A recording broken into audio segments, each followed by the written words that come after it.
Hey guys, Hi can Vishnu, you can guys you? see me? Okay, I'm better, Yes, right? Yeah, much yes. better. Yeah. Okay. This is amazing. Thanks for inviting me, guys. No, absolutely. So let's get right to it now that we've done the audio and video check and everything. Okay. So Vishnu, we would like to welcome you to our podcast show. What's Your Sankalp? This is another episode on season 4, Okay. and we are your hosts Maunika and Sankalp. Okay. We are very honored to have you here today. Oh, Thank thank you. you for having me. We are from Hyderabad. yeah, Telugu, right? Yeah, Telugu. Yeah. I'm from Andhra. Now it's a separate state, right? Yeah. Let the battle begin. Yes. No, I'm a pro Telangana person. Like, I'm just happy you guys have gone separately. I knew that was coming. Yeah. To the listeners, today we have a very special guest. We did not have an artist like you before. Today we have a stand-up comedian, and in preparation of this episode, I think this was the most fun we've had preparing the material for it, because we got to watch all your content on Instagram, Okay. YouTube, and everything. So yeah, this has to be the funniest preparation till date. One thing that was really interesting that we read in your bio was that how you went through more than 10 schools, 14? 14 schools Yeah. by the time you were hitting fifth grade. Yeah. I remember because my earliest memories, I had one change of school, which was in like fifth grade. Fifth Yeah. grade to sixth grade, I had a change. And it's such a bad memory for me because I have so much, bond with with the people until that, Yeah. right? And Yeah. area and all of that. So it was quite shocking for me to go to a different school and that idea of it. Yeah. But it did give me a lot of beautiful memories. So how was that for you? How did you navigate that many changes? Yeah. Initially, after a while, you get used to it. Like you're like, okay, this is going to happen. Um, Yeah. the my thing is like every school I go to, I at least once, maybe since my third grade, I Okay. well, not even third grade. I have to say fifth grade because until fifth grade, I didn't really find any girls that attractive. But Okay. from fifth grade, I always like have one girl that I'm attracted to in school. Okay. So that is like so now I am entertained like and the other thing is I that is where I picked up storytelling.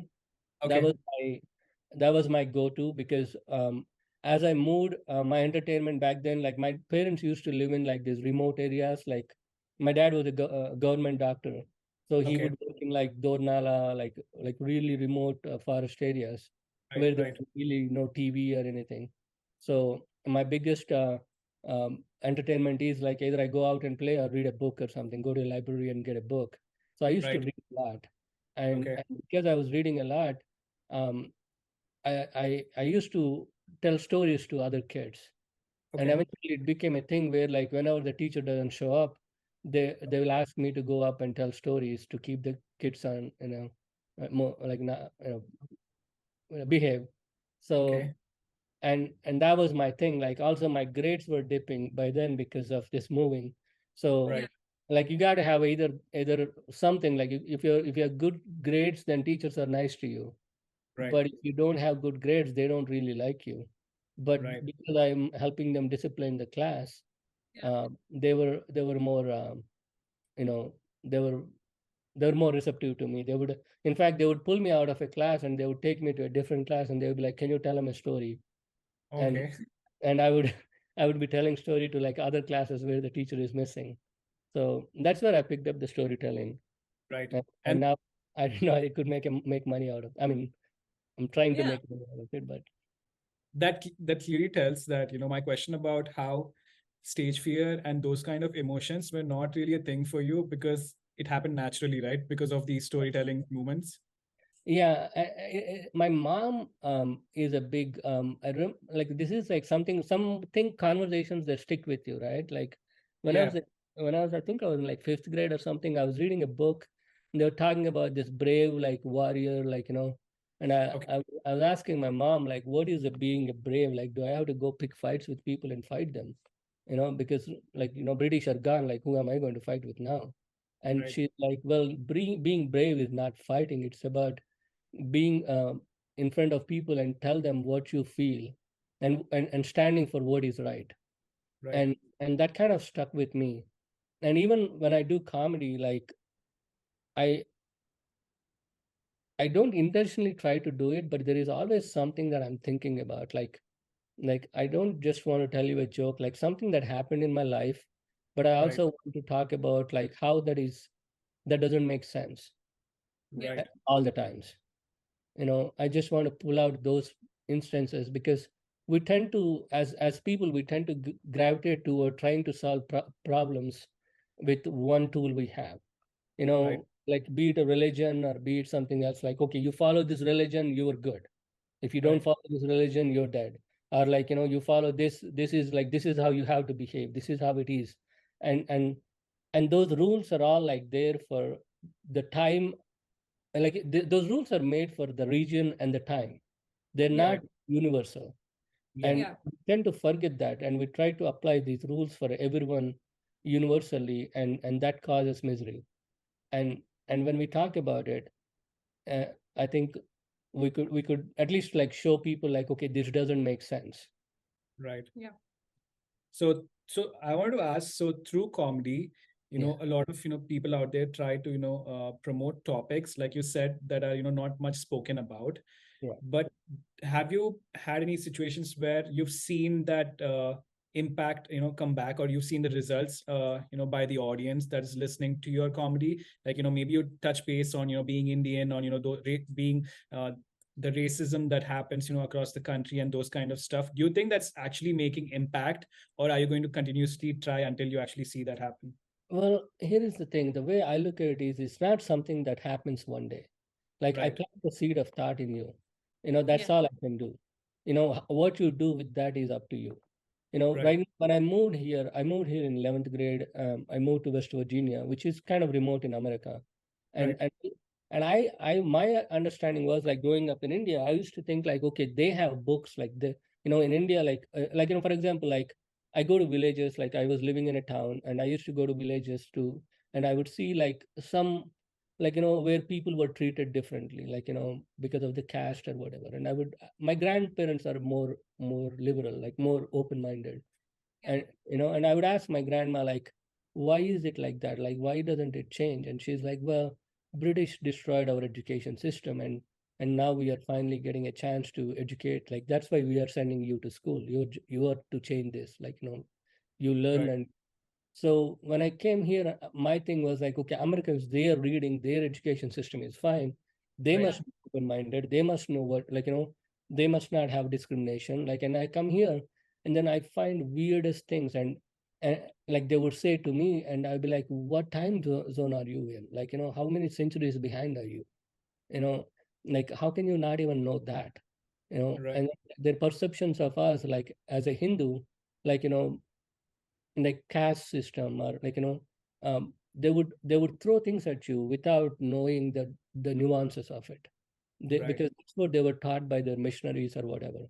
And Right. it used to frustrate me, because like how many people can I tell? Like every day I would get these questions. Every time I introduce myself to someone, they would say something that, like, you guys are like this, right? You guys are like that, right? No, we're not like that. But how Right. many people can I educate? So when Right. I found my stand up, I was like, this is the tool that God gave me. Like, Right. I'm going to, like, at least like make ourselves familiar to people, that they don't look at us as other as someone different. Because Right. if you look at history, they always make excuses to attack the minorities. Any country, like look at Jewish, like World War II, like how did Hitler? It's not just one person, it's a whole country of Right. people thinking of a different, like people of a different religion, and saying they're all like this and we need to do something to them. And Right. they killed 6 million of them. And a lot of us, like, if when I used to get into these debates or these topics, my parents would get upset with me. They were like, why are you doing this? Why are you talking to white people like that? Like, don't upset them. We are foreigners here. Right. But the thing is, like, now I have kids and there are more of us. And what about them? Yeah. Are we going to perpetuate this negative, like, stereotypes against us? Or are we going to, and every culture that came here, they're proud of themselves. Like, look at Right. Italians, look at every culture. They're proud of who they are. Only Right. I these our people are not proud. Like, Right. most of the times I get negative comments from our own people, not from white people. They're at least respectful, like, but our own people, they lack education about their own culture. And Right. and that frustrates me. And that's why I'm like, okay, I'm going to go out and do this. Either I succeed in it or not, or if I hurt someone or something, I'm not trying to hurt anyone. I just want to tell jokes, but I'm not going to tell you just jokes to, I don't go out there and tell dick jokes all day, Right. because, that's not the kind of comedian I am. I'm going to teach you about who I am. And I'm trying to do that. I don't know how far I'll go with this, but doing it. And we know that comedy involves taking risks, right? Like even when you Yeah. make those jokes, you don't know if it's too sensitive for someone to handle, or how maybe they wouldn't respond to your joke the way you expect. Oh, yeah, And yeah. Yeah, it has happens that all the ever time. happened to you? Like, has that ever happened when joke didn't land well? Oh, I have multiple jokes that happens, and I know them too. I know it's going to happen, but I time them that I will recover in the next joke. But this Right. joke has, like, I have this abortion joke that Right. every time I do it in front of white crowd, everybody goes silent. and it used to bother me. It's like it's such a good joke. Like, how can you guys not laugh? But it takes them into a different, like, like they start thinking. Right. Yeah. So I'm used to that now. I still do the joke and I post it online and I get a bunch of negative remarks under it, negative comments by people like, but at least they're thinking, like, and all I'm saying is, like, the joke is not even that complicated. All I'm saying is, if we men are to have babies, Second Amendment would make abortions legal, Right. and then I'll go on a tangent. I'm like, well, gun rights can wait, they're not that important. And then, and and the slogan for gun rights is like, from my cold dead hands you will take my gun. So it's like, from my cold dead dick you will take a baby out. It's and it gets people kind of, they get silent. It used to bother me, but it doesn't bother me anymore. Well, now that we hear you speak so much about this, education and being aware, knowledge, these play a huge role in being a comedian, right? Like, is that an everyday work for you, learning about, the news that's happening, so that, whatever joke you decide to put out there, has to be in a way Relevant also. factual, right? And Yeah, relevant. relevant. Correct. Honesty is the biggest thing. If you're not honest, um, people can sense it. Like, the new, like, being a stand-up, it's very, everything is very nuanced. Like, you are in the audience. Like, for example, you watch a movie. If the actor is uncomfortable, you will feel uncomfortable for him. Yeah. You Yes. don't, Yeah. and that is a screen. Like, the guy is not even in front of you. But Yeah. imagine the guy is in front of you and he's not comfortable. You are Yeah. not going to enjoy that show. And Right. Yeah. and if what he's saying is not factual, people are going to interrupt the show, and Right. they're Yeah. not going to respect you. Even if an hour-long show, if I say one thing that's not factual, and then they start judging everything else, they start second guessing everything I say from then on, which Right. is not good for for, for the joke. And Right. also, if it is factual, it's funnier. So most of my jokes, I take them from my life, because those are things that happen to me, or are something I kind of extrapolated from. Right. So they're based on truth. That's the most important thing. So I do keep track of news and everything, but I try not to do the jokes that are like right there, easy fruits, because Right. every other person on Twitter might have already made that joke. Right. Yeah. I don't want to make that joke. So your intention is not to become like viral, based on the content that is trending.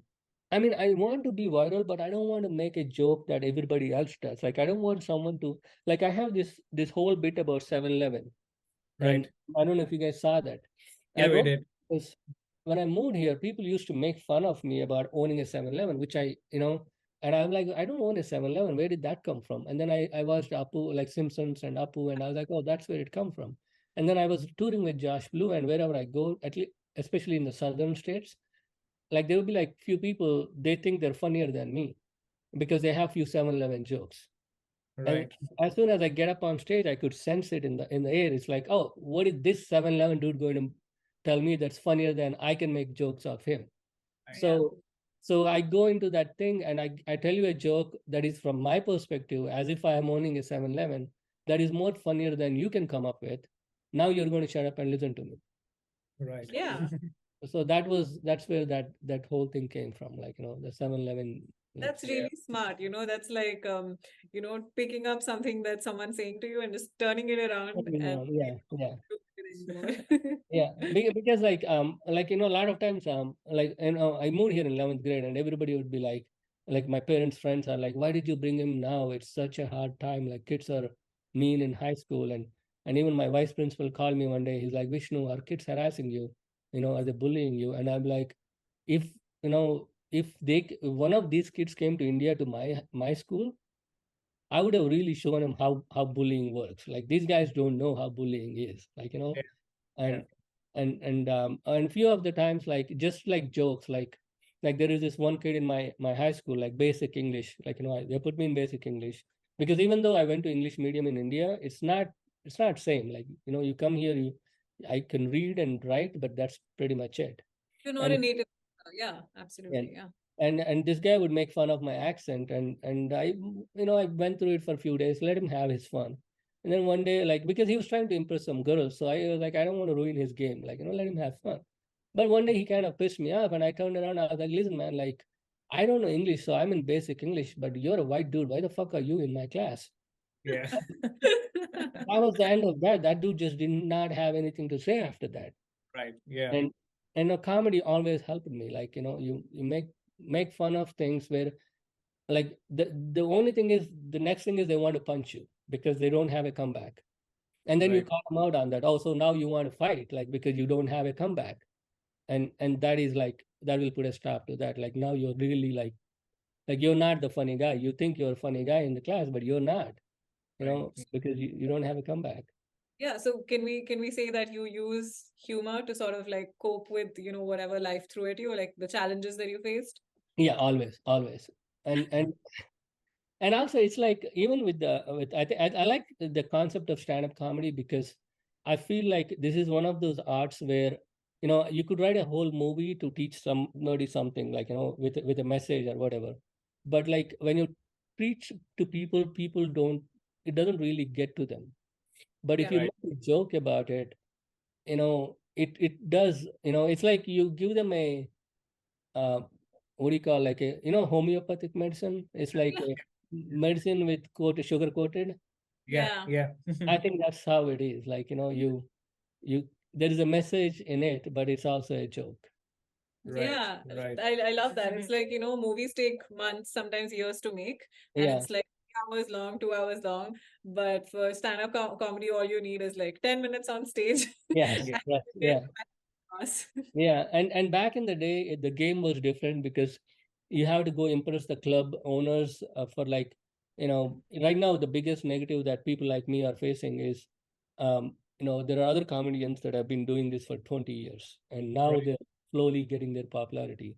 And then Yeah. Yeah. here come, and all along they were afraid to put their content online because, they might, once you put online, it's gone, and people might not want to see them. And here Right. people like me come around and start putting all our content online, and Yeah. and we're getting our followers. And now if a club refuses to give me a chance, I could, not right now, but potentially in the future, I could just say, hey, I'll just rent out my own venue and have my own show. Like, I don't need you. you Yeah. know so the internet is literally changing the game. Like, the barriers are flattened. Right. Vishnu, is that your goal? Did you give us a little bit of your future goals? Having your own Venue and venue, and yeah. then performing a little, sidebar and food and all of that. No, I'm not going to do a venue, but I am going to tour, and I don't say, I'm kind of afraid to say that because I don't want to piss off people.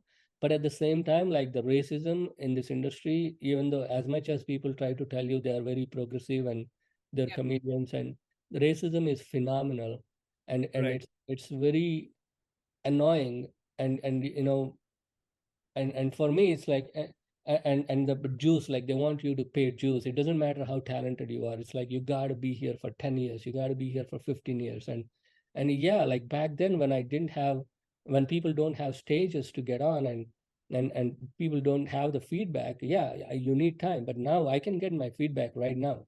I can, I might do a show for 2 people, but I put it online and I get like, comments and likes or whatever, dislikes from thousands of people. Now I know the joke works or not. Yeah. So my time spans are much lesser than other people, at Right. least historically. So now to deny me stage is based on like, upsets me. Like, like, you're not denying me because of my talent, you're denying me because of other reasons. Right. So how long am I going to put up with that? Eventually I'm going to find my own path. And Right. if I have my own people that want to come, I don't care. I'll rent a hotel conference room and put a show there. I Yeah. don't need to deal with clubs and all these places, right? Right. So I might do that Vishnu, eventually. over the course of this episode, we want to also do a little 101s with you, so that people who are coming into this industry, they can have some lessons with listening to your advice and all So of that. any guidance that you want to, offer? Specifically, I wanted to ask, during your comedy sets on stage, whenever there's any heckling or being interruptions on stage, or if you do a comedy, you say something, a dialogue, and then it doesn't hit with the audience, you don't get that laugh back. How do you approach that? How do you have the confidence, okay, let's go on to the next joke? Because on stage you can't have those expressions of shock or disappointment or sadness, right? You have to move on.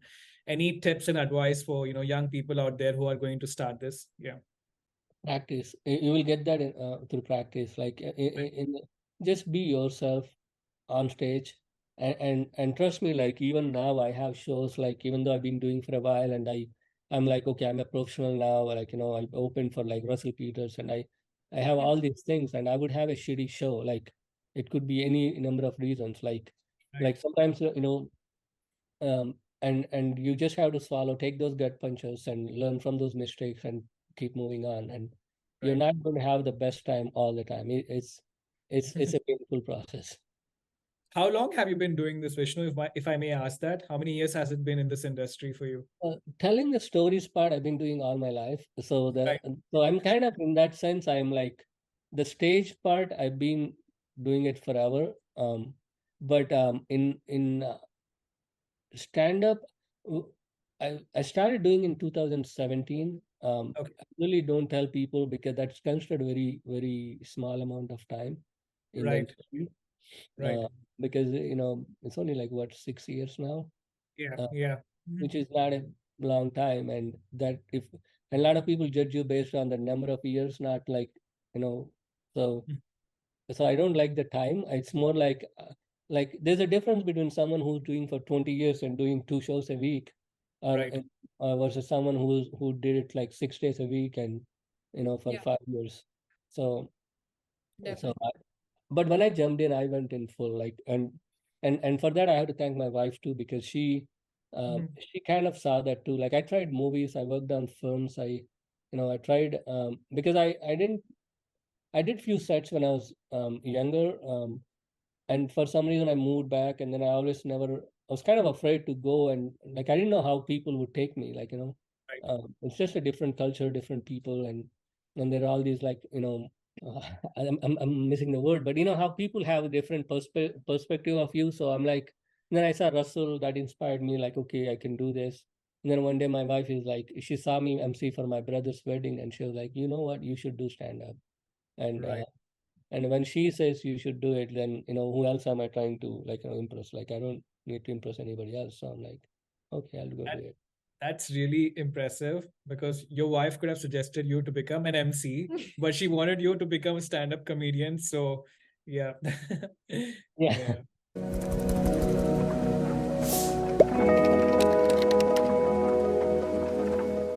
All right, let's get straight to it. Okay. I wanted to ask something funny. I don't know if it'll be for you, but how do you test your jokes? I know you have 2 kids. Do you try out your jokes with them? Do they get them? And, yeah. Sometimes I steal their jokes. Any examples of them? Um, you know, oh, the one about the where I told my son about gender neutral Yeah. joke. Yeah. Yeah. Yeah. So, it's actually a true story. I found this pink VTech thing for my my older kid, he was like 5 or 6 at the time, and it was Okay. on sale for like $30, and usually it's like a $100 thing, and, Right. and and the pink one is for $30, the blue one is for $100. So I got him the pink one, and he was like, I don't want pink one, and and Right. and we had this whole thing about gender, like who cares? Like it's about what you feel inside, and Right. so it came from that, Right. and a lot of times, like sometimes they would make a remark or something, and that kind of gives me the feedback I needed, and I Right. would joke, and they would retort back, and I'd be like, oh, okay, we have something. So yeah, Do you think you have like a category of comedy that you usually focus on for your sets, or do you try out everything? I usually talk about stuff that happened to me. Okay. That is something I take from my life, and the one thing is earlier I was talking about racism and how it is but at the same time, like I, instead of blaming people for that, I try to figure out where that came from, Right. and address that. For example, like a lot of the negativity that we are facing right now comes Right. from what missionaries taught them in the churches about Right. us. So it's, instead of hating people, a lot of times I made friends with the most, I mean, you would assume them to be the most racist people. And a lot of comments they would say are in that nature, because that is what, and growing up in, like, going to school in West Virginia for like, a few years, I made friends with people that are, in any other time in New York, they would be considered racist. But Right. Right. we had a very good relation, and initially they were negative to me, toward me, and as they got to warm up to me, they realized they're wrong, and that changed them. So, that's why I don't like to think people as like, I think we are all like very, what is the term to, like, we're all very changeable people. Like we are not set in stone. We're not. Yeah. So I think any issue, if I try to approach it honestly, taking the middle, like like giving, Best. not being biased toward one or other, like, giving respect to people's opinions. Right. Yeah. We're willing to consider the other people's opinion, other side of it too. But if I Yeah. were to come at them as saying you are wrong, then they go into their shell. Right. Yeah, I mean, we strongly agree with your, thoughts about, racism and all of that. And also, it's also important to be aware, right, about the Yeah, laws and the facts that are applicable to even people who are non-white. Because, yeah, whenever we face, situations like that here in Canada, we stand up for ourselves. We just don't walk away from that, situation yeah, because we don't consider ourselves being here illegally, right? yeah, Mauni like say that, we are paying our taxes and, those kind of stuff. So it's the first thing is to be aware of the rules and regulations that apply to everyone, right? And, so And like you said, it doesn't always have to be like black and white. yeah, yeah, People yeah, are changeable. yeah, If you keep your mind open, then you will always be open to learning something new about someone, irrespective of where they come from or yeah. right, what they And, do, and right? yeah, yeah. And like growing up in India, this is something that I find funny now, but back then I didn't even realize. Like, in India, when teachers would beat you, or they would test you more, push you, and you would be like, and then they would be like, I like you, I know you can do better, that's why I'm pushing you, right? And then I right, come here, and one of the racisms that you experience in America is very subtle. It would be, the laws would be applied to you, but they would be circumvented for someone else. like right, like oh, this is how it has to be. And when you were trying to do something, then right in front of you some other white person comes and goes right through, and they'll be like, yeah, you can go. And you'll be like, and you see that, and you're like, when I was in 11th and 12th, I'd be like, oh, this guy must really like me, so he's like pushing me to follow the rules, you right, know Yeah. like that mentality of like, oh, my teacher, like, is testing me, like. So I right, would like, so I would go back with all the paperwork, like, again, and this time I'd be like, I'd put them in order, and I would, like, write them all, like, give them, like, and I'd be like, there you go, like exactly what the book says, like, you can't say no. And you keep doing that, then they realize you're not going to give up. Yeah. They're going to keep coming back, and eventually they're like, okay, I'm right. going to expect that.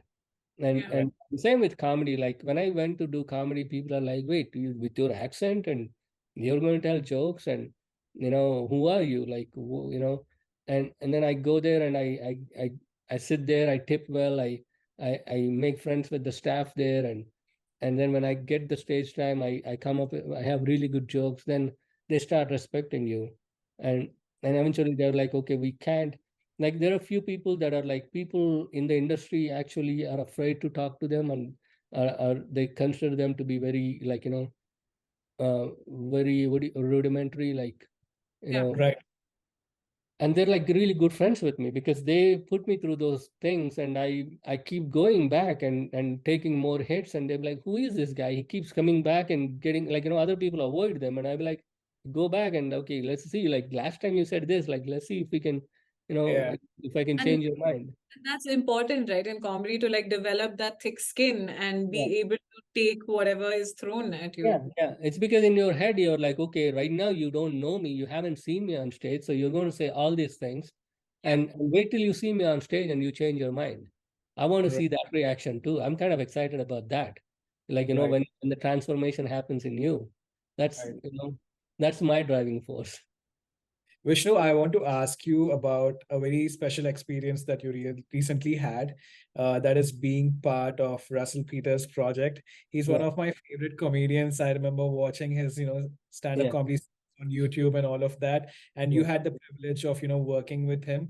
If you can give a little, experience, you can share a little experience of that, how it happened, how were you able to knock that opportunity on his door? And do you have like now a before Russell Peter thing and now after Russell Peter Vishnu kind of experience? Yeah. Mhm. Oh, definitely. Well, Russell came to our college, Ohio Okay. State, and that's when the thing is, biggest negative in our, like, I don't know, as an artist in your head, you can do it, but people around you are telling you you can't do it, and you Yeah. tend to believe them, Right. you because the norm is not what you are, Yeah. Yeah. and like I could do my IT job and live my life, and so when I wanted to do stand up, all my friends are like, dude, your accent, like people are not going to understand you. Like you are funny, but they're not going to understand you. So it was in my head. And then he came to our school and he was doing Indian accent and he Mhm. was killing it. People were like, and he was doing it, like mimicking it, but he was killing it. Yeah. People were understanding. So it kind of like, okay, this guy is really good. Whenever someday I got to go meet him, but I Yeah. didn't want to go meet him as just like a nobody, like I want to meet him when I feel ready for it, like when I can say like I'm funny too, like like and and he came to Stress Factory, which is like near our house, and one of Okay. the other, and he's a really really nice guy. Okay. So so one of this other comedian, he went to see him, and then after the show he went and talked to him, and apparently he told him like, hey, if you're a comedian, you want to do some time, so he gave him some time, and he was like, he messaged me like, yo, can you believe this? Like, I opened for Russell Peters, and I was like, okay, I got to go see him. But Yeah. next show was Sunday. It was only one show. I went and saw him. I hung out. I said hi to him. He looked at me and he said, "A South Indian comedian. Now I've seen it all." And he laughed. And then I messaged him after that. I was like, "Thank you so much for like talking to me. It meant so much for me, and he came to my college, and that's the reason it inspired me to I sent him this note on Instagram. I didn't even think he would read it because he gets so many messages, right? Yeah. Yeah. And then I was like, at the end, he was like, I see you're coming to Pittsburgh soon. Is it okay if I can come and say hi to you? And he was like, sure. And I was like thrilled, right? Okay, I'm going to go say hi to him. I drove to Pittsburgh. I had two shows. I went to the 7 o'clock show. I watched the show. End of the show, I was like, can I go say hi to him? And the guy at the entrance is like, well, because of the COVID, he's not seeing anyone. And I was like, I have this message from him saying, sure. That's all I have, sure. you know, and he looked at it like, okay, fine, I'll go ask him. So he goes and asks him, and he comes back, okay, come back. I go with him to the backstage, Right. excuse me. Yeah. And he looks at me and he goes, you're a comedian, right? I was like, yeah. And I was like, and he was like, yeah, I saw one of your bits. You're funny. And I was like, wait, you saw one of my bits? Wow. And like a dumbass, I was like, which one? Okay. And he remembered it. He told me the bit. Wow. So I'm like shocked, right? And then he goes, and then I was like, we were having conversation, and he goes, "You want to go up?" And I was like, "Of course," So he gives me 10 minutes. I had a great set in it. He's like, "You're very funny," and then now that he said that, I was like, I looked up where he's going to be next. So I went there, and he gave me time. And then eventually, he warmed up to me, like, he sees that I'm funny, and he was giving me time. And when he was coming to New Jersey, he is like, "You want to open for me?" And of course, I opened for him at this theater, NJ Pack, and this other theater in Long Island, and Atlantic City. I just couldn't believe it. Like, he let me open for it and for him. And then one day I get a call, like him calling me, not me messaging him on Instagram or nothing. I call, and he's like, "Take my number." I took his number, but I never had the guts to call him. Like, why would I call him? There's no reason, right? But I get a call from him, and he says, "Russell Peters on my phone. Pick up." He's like, "Hey, you want to go to Asia with me?" And I was like, "Hell yeah." So he took me to Asia, 7 countries, all like big theaters. And Wow. and every time I go up on stage, and in my head, I'm like, what is going on? Like, for me, it is like a travel that I never imagined that would happen. And also it is so surreal that I I didn't know what was going on. And he would be like, every time I go up on stage, he'd come and he would be like, "Vishnu, you know that you're not here because you're my friend. You're here because you're really funny." And that's like a big boost, like, okay, Right. I'm here because I'm not getting a favor. He's like, "I'm not doing you any favors. You're Yeah. Right. And later on, he told me, like, "How did you actually see my bit? Like, how, like, and he was like, "Well, when you send me the message, usually I get a lot of them. And, usually people are very arrogant. They're like, 'Hey, I'm a comedian. I've been doing it for 10 years. Can I open for you?' And blah, blah, blah. But you were more honest and more authentic. And the way you conveyed yourself, something about it, like, I felt good, and I wanted to see who you are. And I went on your page, and I saw one of your bits, and I was like, oh, this guy is funny. He's not just like, so that's how it all started. And ever since, I leashed on to him. I am not letting go of him. Before we, end the episode, there's one thing which we ask all our guests, and the name of the show itself, "What's Your Sankalp?" And Sankalp, apart from being my husband's name, also means determination. Make it Mauna Shankar. I think so too. That's a good idea. That's a good idea. Sankalp is not something you always have to say it out loud. It's Right. something that's in your heart. It's a Mauna Shankar. Because what What? Mauna Shankalp is like something that you don't say out loud, but Mauna means You know that? Yeah, like Maunam means. Why didn't you ever silence. suggest? I never thought of it until now. Because what is in your heart is like, that is the true Sankalp. Like, what you tell other people, you sugarcoat it. You're like, oh, I want, like, you don't want to upset them, or you don't want to overestimate, or you're worried what they think about what you want to be or what you want to do. But in your heart, you know what you want to be and what you I want to never do. thought of it this way. So today, Vishnu, I will ask you, what is your Mauna Sankalp? I want to, well, my Mauna Shankalp is to make my Telugu people or my Indian people relevant. Right.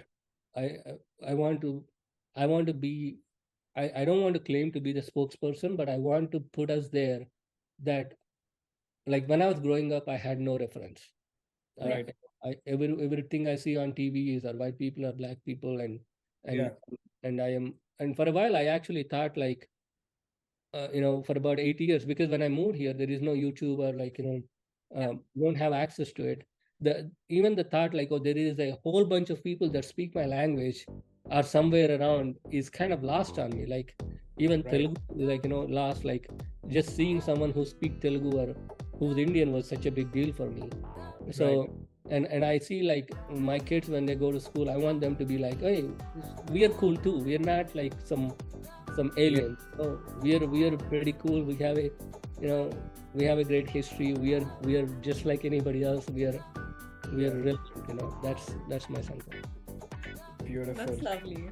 Well, Vishnu, on that note, I think like she said, it's not just black and white. It's also brown and all other colors. Yes. So thank you so much for being part of our show. It's a beautiful experience, and hopefully we are able to inspire Telugu stand-up comedians or people in any other art form, or other languages as well. So yeah, thank you so much for giving us your Thank time. you so much for